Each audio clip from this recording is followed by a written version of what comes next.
the world's toughest prison meals, inside the kitchen of ADX Florence. The meal no one can refuse. A metal slot opens with a sharp clang. A plastic tray slides through, gray mush on one side, a slice of bread on the other. The inmate stares at it in silence. He's been locked alone for 23 hours a day, but this tray, this is his only contact with the outside world. Inside ADX Florence, America's most secure federal prison, even food is a tool of control. Every spoonful is weighed, every calorie counted, every bite designed to remind inmates that freedom, and even flavor, is something they no longer own. Some say the meals here are punishment. Others say they're survival. But the truth is much darker. Because in the kitchen of ADX Florence, food isn't just cooked. It's engineered for obedience. Pause beat. So what really happens behind those stainless steel doors? What kind of food do the most dangerous men in the world actually eat? And why do guards call one dish the loaf of last resort? Let's go inside the kitchen of ADX Florence. The rules of the tray. Inside the Colorado desert, the ADX kitchen looks more like a laboratory than a cafeteria. Every inmate, from terrorists and mob bosses to serial killers, gets the same routine. 3 meals a day, passed through a slot. No forks, no knives, no human contact. Each tray is assembled under military precision. Calories, 2,700 per day. Salt, measured to the gram. Nothing too hot, nothing that could scald. Nothing sharp, not even bones and meat. The cooks who work here aren't inmates. They're staff, highly trained correctional food service workers under the Federal Bureau of Prisons. Before they even touch a ladle, they go through background checks, metal detector scans, and psychological clearance. Because in this kitchen, a spoon can be a weapon. Breakfast? Usually powdered eggs, a scoop of grits, a piece of fruit, and milk. Lunch? A sandwich made of processed turkey or peanut butter, a cookie, and maybe canned vegetables. Dinner? Pasta or meat substitute, beans, and cornbread. Sounds basic, right? But to an inmate in a 7x12 cell, with no sunlight and no conversation, that tray is the day's biggest event. Still, that's when the complaints start. Some inmates refuse to eat. Others hide food to ferment alcohol. And when things get out of hand, the kitchen has one last tool, the disciplinary loaf. They call it Nutraloaf. It's a beige brick made from everything the inmate refused to eat, mushed together, baked solid, and served 3 times a day. No plate. No variety. No choice. It's not meant to taste good. It's meant to remind them, this isn't a restaurant. It's the end of the line. And yet, every single meal here, even the worst of them, tells a story about control, isolation, and survival. Cooking for killers. The kitchen at ADX Florence operates like a military base within a fortress. At 5 a.m., before the sun hits the Colorado mountains, the first team arrives, guards escorting food service staff through 3 layers of locked gates. Every door buzzes shut behind them. Inside, stainless steel counters gleam under fluorescent light. Every utensil, from a butter knife to a serving spoon, is chained to the workstation. Each tool has a number tag. If one goes missing, the entire facility goes into lockdown. That's how serious it is. Because here, one missing spoon could mean a potential weapon. But despite the tension, the kitchen runs with robotic precision. Each meal is planned by a federal dietitian, designed not just for nutrition, but to keep the inmates calm. Too much sugar or caffeine? That can cause restlessness or aggression. Too little food? That could spark a riot. So every scoop, every slice, every gram matters. The kitchen team works in silence. The clatter of trays and hum of industrial freezers fill the air. They wear white uniforms, face masks, hairnets, and steel toe boots. The smell is faint, overcooked beans, processed chicken, powdered mashed potatoes. Nothing fresh, nothing fragrant. And yet, even in this sterile world, danger lurks. Food delivery carts are sealed before leaving the kitchen. 2 correctional officers escort each one to the housing unit. When they arrive, one guard unlocks the food slot, while another stands ready, hand on the pepper spray, watching through the reinforced glass. No inmate ever touches a kitchen worker. No inmate ever enters the kitchen. Even the trays themselves are inspected. A tray with too much leftover food might mean the inmate is hiding it, fermenting it to make pruno, a kind of prison alcohol. If found, that inmate loses privileges, sometimes even their right to hot meals. Instead, they get the loaf again. It's made of leftover beans, bread, vegetables, oil, and water, mashed together, baked hard, and served without utensils. It looks like a brick. It tastes like one too.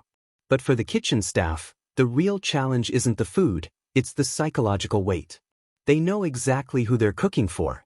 The Unabomber ate here. The shoe bomber.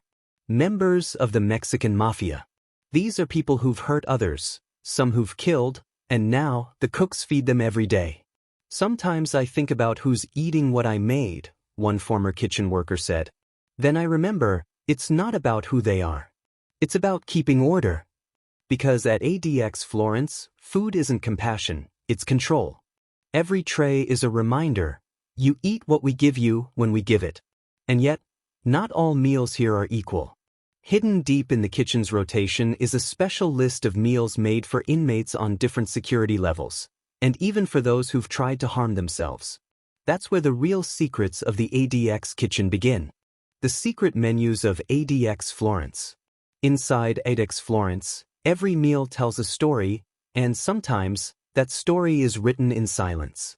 Because while most inmates receive the same bland tray 3 times a day, there are others who eat differently. Not because of privilege, but because of mental health, religion, or danger. The suicide watch meals. In a place where total isolation can drive even the strongest mind to the edge, suicide attempts are not rare. So, for inmates on suicide watch, even food becomes a risk. Their meals are stripped down. No hard edges, no packaging that could be used for harm. Everything is served in paper containers with no utensils. Sometimes, it's all blended into a single, soft mush called a safety meal. It's warm, edible, but tasteless. The idea isn't comfort, it's safety. One former warden once said, "We serve it so they can live long enough to regret what they planned." It's harsh, but in ADX, that's mercy. The religious diets. But not every variation is punishment. Some are for faith. Inside these concrete walls are Christians, Muslims, Jews, and men from other faiths, each with their own dietary restrictions. The kitchen has a separate, locked section labeled Religious Diet Prep. Every tray that leaves this area must be certified sealed, untouched by pork or forbidden ingredients. For Muslim inmates during Ramadan, meals are delivered before dawn and after sunset, carefully timed, silent exchanges through the food slot. For Jewish inmates, kosher meals are vacuum-packed and marked in blue lettering, often shipped from outside suppliers. To outsiders, it looks mechanical. But to inmates, it's one of the few ways to hold on to identity in a place built to erase it. The infirmary meals. For inmates in medical isolation, maybe diabetic, malnourished, or recovering from force-feeding, the meals are different again.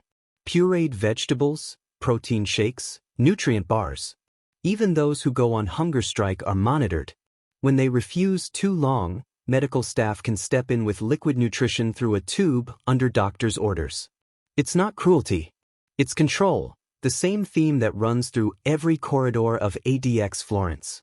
The quiet trades. But in a place where inmates never see each other, food becomes a form of communication. Inmates will sometimes send messages by how much food they return. If a tray comes back spotless, it could mean, "I'm okay." If untouched, "I'm in trouble." And when someone leaves just one corner of bread missing, that might mean they're saving it for the next delivery. A secret exchange through the tray slot, a coded sign that someone nearby is still alive. Even guards notice these patterns. Some quietly adjust portions. Some leave a little extra fruit on birthdays, even if no one admits it. Because in the silence of ADX Florence, a single apple can feel like a conversation. But there's one kind of meal that haunts even the most experienced kitchen staff, the one prepared for an inmate who will never eat again. A final meal that's not about nutrition or control, but closure. The last meal at ADX Florence. When death is a sentence, even food becomes symbolic. Though ADX Florence itself doesn't carry out executions, it holds the men who wait for them. And when their time comes, the last meal doesn't happen here, but the story begins inside these walls. For months, sometimes years, inmates on death row at ADX live under an even harsher version of isolation. Their meals are delivered like always, through the slot, 3 times a day, until one day the menu changes. That's the sign. The final request. When an inmate is scheduled for transfer to the federal execution facility in Terre Haute, Indiana, they're asked one final question by the warden's office. Do you wish to request a special meal? It's a quiet ritual that echoes through the Bureau of Prisons. Some inmates ask for nothing, refusing to eat, rejecting the gesture. Others make bold requests: steak, shrimp, pie, or soda. But the reality? Those meals rarely match what's imagined in movies. Federal prisons, including ADX Florence, follow strict limits. The last meal can't be extravagant. It must come from items already available in the prison kitchen or from local groceries within a small budget. There are no candles, no music, just a tray. Inside the kitchen on that day, when a final meal order comes down to the kitchen, the atmosphere changes. Every worker, every guard knows who it's for. The head cook signs the logbook, marking it special tray, high security transfer. A guard double-checks the items. Every bite must be accounted for. One former ADX staff member described it like this: "We don't talk about it. We just make the food, seal the tray, and walk it down the hall." Even if the inmate doesn't eat it, the act itself matters. It's the last moment of normalcy in a life that's been stripped of choice. Sometimes, the inmate eats in silence. Other times, they whisper thanks. And when the tray returns, sometimes empty, sometimes untouched, it's collected like any other meal. No photos. No ceremony. Just another shift in the world's most secure kitchen. The weight of routine. For the staff, it's just procedure. But deep down, they all feel it. Because in a place where control defines every second, the last meal breaks that rule, just once. It's the only time an inmate chooses what to eat, when to eat, and how to taste freedom again, even if it's through a mouthful of cold cornbread or a slice of pie from a vending machine. The tray returns empty. Back in the kitchen, the tray is logged and cleaned like all others. Then the food slot closes, and silence falls again. To the world outside, it's over. But inside ADX Florence, the hum of the freezers continues. The next meal cycle begins. Because this place doesn't stop for anyone, not even the dead. Life through the tray. In most places, time is measured by clocks or calendars. At ADX Florence, time is measured by the tray. Every clang of the metal food slot means another few hours of survival.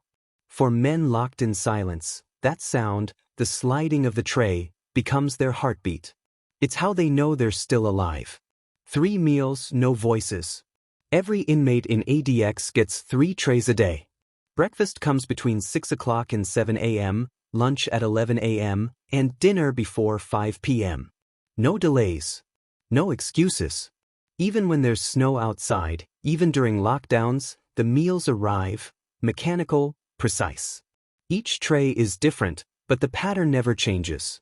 A boiled egg or oatmeal in the morning. A sandwich and canned fruit at lunch.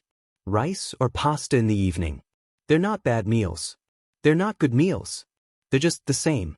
And that sameness becomes a slow kind of torture. One former inmate wrote in a letter to a journalist, "It's not that the food is terrible. It's that it never changes. After a while, you stop tasting it. You're just chewing time." For men who live 23 hours a day inside concrete boxes, the tray becomes the rhythm of existence. It's the only connection between them and the world outside their door. The conversations through the slot. Even though rules forbid talking, some guards quietly break protocol. They'll say, "Morning," or "You good," when sliding the tray in. It's small, but for inmates who haven't spoken face-to-face in years, it's everything. A few seconds of humanity. A reminder that they still exist to someone. One guard described it this way: I can't imagine never speaking to anyone. So sometimes I'll just say, enjoy your meal, even if I know they won't. And sometimes, when an inmate is having a bad day, that's enough to stop them from breaking. The smell of memory. Inmates say the hardest part isn't the hunger, it's the smell. When they slide the tray open and that scent of beans, chicken, or bread fills the cell, it stirs old memories, family barbecues, restaurants, or their mother's cooking. But in ADX, those memories hurt more than hunger.